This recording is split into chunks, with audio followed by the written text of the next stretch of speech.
Hi folks, Vipin here. Today we'll talk about how the rupee is getting stronger or getting weaker. Well, most of the last 4 years, the rupee has been getting weaker in comparison to the American dollar. Now let's look at why this is actually happening and what is the probable solution in order to make the rupee stronger in comparison to the dollar. Now, how do you decide whether the rupee is stronger or weaker? Look at it something like this. If $1 is going to give you 40 rupees, okay, this was the case about 4-5 years ago. Okay, now $1 gives you about 60 rupees. Okay, which means the rupee is actually getting weaker.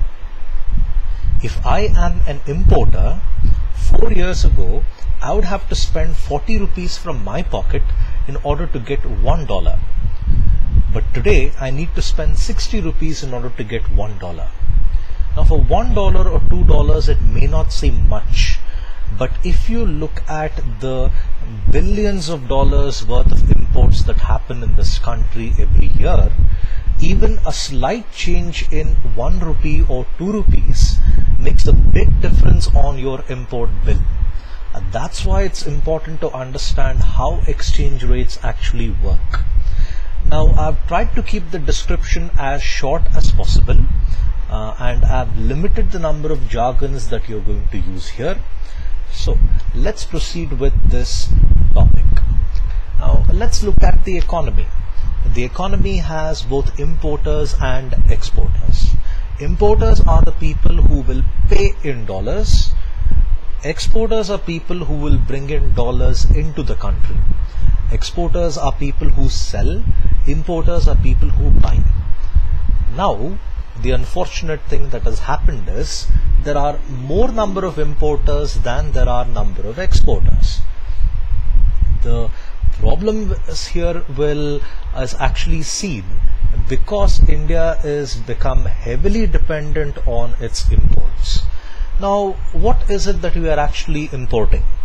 Let's take aside the major components that would be petroleum, defense and gold. I don't want to get into the discussion of these three topics.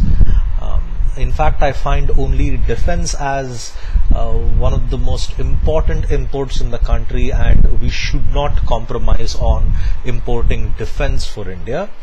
But gold and petroleum, on the other hand, are not so essential. We can do a lot of things to reduce our consumption of petroleum and gold. But there are little things which we have actually forgotten.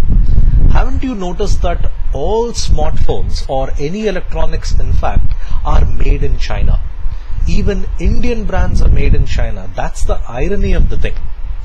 If you talk about a company like, say, Micromax, Carbon, Lava, all their cell phones happen to be made in China. These are Indian companies, mind you, but they don't manufacture in India. The only thing they manufacture in India would be the technology and the design of their products. The next thing that they do is they send the design, they send the technology to their factory in China, and through the system of licensed manufacturing or contract manufacturing, the factories in China in fact make the products of Micromax, Carbon or Lava. If you see that graph there, the pie chart that is there, the red shades and the blue shades, those are the Indian brands. All of them you can see constitute to about 40%. Now 40% of the smartphones sold in India are Indian brands, and although they are Indian brands, they happen to be made in China. Now China is of course in a different geography altogether, hence we have to import the products into the country. So why is it that you don't see Micromax or Cellcon or Carbon or Lava manufacture their phones within the boundaries of India itself? One reason they choose China is because Chinese policy is very liberal. In fact, China doesn't have a defined legal system like how it is in India. When I say that, for example, in India, if you want to start a IT company, there are certain defined rules that you need to follow by the Indian government. Like you need to have you need to do your projects in this particular area of the country. The taxes are defined to a particular percentage. There are so many restrictions in India when it comes to a foreign company doing business here. China, on the other hand, doesn't have those problems. The red tapeism, the bureaucracy in China is negligible compared to the number of procedures that is there in India. And now, because China is so liberal, even Indian manufacturers are deciding to manufacture their products in China.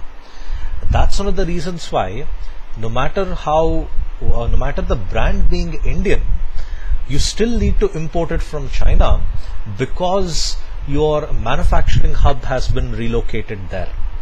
It's cheaper to manufacture in China, and hence the entire manufacturing industry of the entire world, you could say, is made in China these days. That's one of the reasons we have so many importers in the country. It's because China is giving them a much favorable business environment than what their home countries are able to offer. So that's one of the reasons why you have more importers in the country. And then, just how bad is the situation? Now, if you look at the import column there, comparison to the exports, when you come down to 2012 and 2013, exports comes to 4 digits, while imports is at the 5-digit margin. Now that's really bad. The trade deficit there is huge. You have a trade deficit when the imports are significantly greater than the exports. Now that's not good for any economy, and that's when the rupee starts to get weaker. And how does the rupee actually get weaker? I've explained here. Now remember, the exporter is the guy who brings in dollars into the country. Okay, he brings in dollars into the country. Now we will consider a product like, for example, Mahindra and Mahindra. Their brands of SUVs, we will assume, are selling very well in the European Union. Mahindra and Mahindra is selling lakhs and lakhs of SUVs in the European Union, and now because they are selling so well there, India is able to get a great deal of foreign exchange into the country. Now, although 1 or 2 exporters are doing well and they are bringing dollars into the country, this is where the problem actually happens. You have, let's assume, one pot of foreign exchange, that is the one big pot of dollars. Let's assume a physical pot, and it's in fact full of $100 bills. Now the exporter is no longer in need of dollars. He is in fact he converts the dollars into rupees. That's a different business altogether. But the dollars here, let's assume, is there in just one pot, a pot full of $100 bills. Now importers want these dollars. They want these dollars because that's how they will pay the people whom they have purchased their products from. Okay, now Micromax needs these dollars because they need to pay the factory in China. We'll consider Micromax here. The first photograph of me is Micromax, the second we'll assume is Carbon, and the third one is Lava. What happens here is, in the first category, Micromax, they need dollars to pay for the products that they've taken from China. So they will take the dollars from the pot at $1 is equal to 60 rupees and 50 paisa. And the next thing that's going to happen is the number of dollars in this pot is going to reduce. Okay, so the next thing that's going to happen is the next person who is requiring these dollars will have to take these dollars at a slightly higher price than the predecessor. Micromax got it at 60.50. The next person here would be Carbon. Carbon Mobiles would be taking the dollars at 61.43. Now that happens because the number of dollars in supply is lesser. Now if you go by the economics law, since the number of dollars in supply is less, the price which you can avail these dollars is going to go up. So Carbon will have to pay a little more than what Micromax did. and the market rates will change. The market's rate will now show $1 is equal to 61 rupees and 43 paisa. And now, by the time you come to the third importer here, Lava Mobiles, the dollars in the pot is going to be reduced even further. So for Lava, in order to take these dollars from that pot, they need to pay a higher price than Carbon and a higher price than Micromax. The company Lava Mobiles would pay at say 62.3.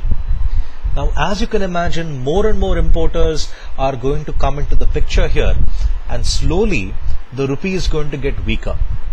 And when the rupee gets weaker, it's mostly because our dependency on imports has actually gone up. Remember, the number of dollars in circulation and the number of dollars available for importers is less. Now, why is that less? Is because the number of exporters who are bringing in these dollars is less. So each person who's going to take these dollars will pay a slightly higher price than the next guy. Now, this is what actually makes the rupee weaker. You can make this into a complete U-turn if the exporters are in fact able to bring in more and more dollars. Now, why are the exporters not doing so well? What's the reason why you have the exporters coming down from 5-digit margins to just 4? Now, if I look at software companies in India, software companies were heavily dependent on the American market. Now, the American market is not doing so well. So Indian IT companies here are being affected because the American market is not doing so well. They are not able to sell as many products to America as they could previously. So fine, America not doing so well, there's a bigger continent elsewhere. We can focus on Europe. Now, even Europe is not doing so well because of the crisis that happened in Greece. Greece had to go through a $100+ billion bailout by the European Central Bank. So the entire European economy was shaken because of this crisis.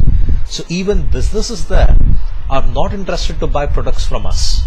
It's not because Indian IT companies are bad in terms of the quality that they make.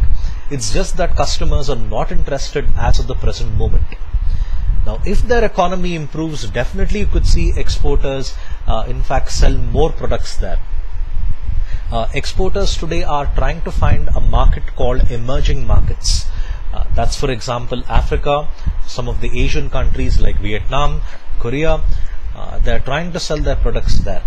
The problem is, when you try to sell your products there, the value of your products being sold in those countries will be less.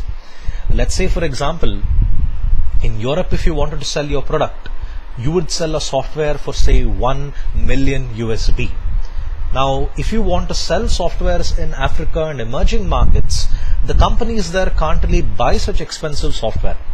They will buy it for say $1 lakh or $2 lakh.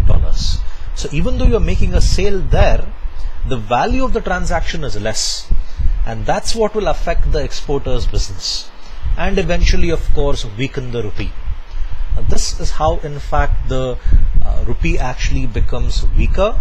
It can become stronger if more dollars are brought into the country, and that can happen through FDI, better export promotion, and of course technology innovation, so that more people buy from India rather than from anywhere else in the world. I hope you found this video helpful. Thank you for your time. Have a nice day. Bye.